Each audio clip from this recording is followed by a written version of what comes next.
hi guys! I'm here again. Part of ito from yesterday workout.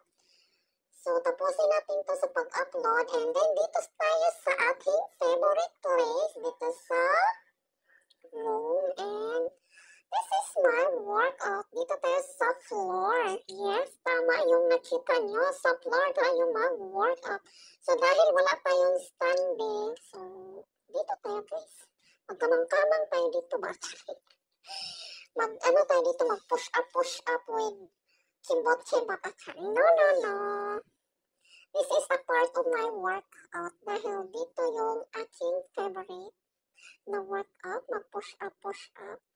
Pag may malaki kayong may malaki kayong likod dyan at kung gusto yung palakihin yung inyong harapan, mag-push up kayo dyan ng 30 counting, 20 counting, kung hindi kaya 12 counting dahil I know naman mahirap yung push-up movement sa workout. So, dahil si Cordapia, hanas na yan sa pag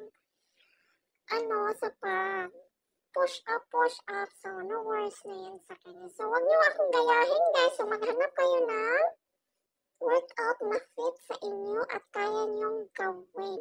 Don't follow me dahil my workout is hard. So, hindi nyo to, kung kaya nyo naman gawin, why not, diba? So, wag nyo lang akong gayahin guys kasi I don't want you to hurt your body. I know naman fitness will you feel muscle pain, lalo na pag you are a beginner. Yes. Sometimes you can't feel any part of your body. As long as na ginagalaw nyo yan sa pag-workout, yes, you have feel little bit pain. So, no worries guys, but kailangan nyo pa rin guys go to your doctor kung pwede kayong mag-workout. Baka kung bagong panganak lang kayo, so wag kayong mag-workout na hard para sumiksi agad. I know. Lahat tayo nangangarap sumiksi.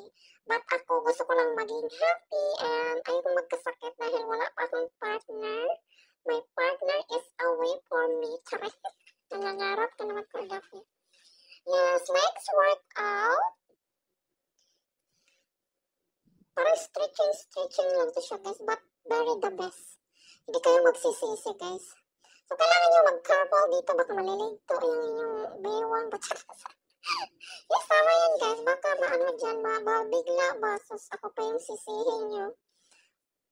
So, kailangan mag-start talaga sa mga simple, basic na galawan sa workout. So, anyway, that's it guys. Ang gagawin ni Cordapia, you know. Nagbo-voice over lang tayo. So, at saka, nabobalan.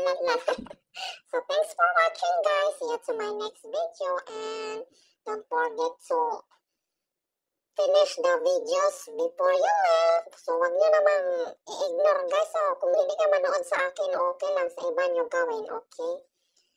Para help each other to learn. Kaya, bye-bye! I hope you're enjoying to watching my videos.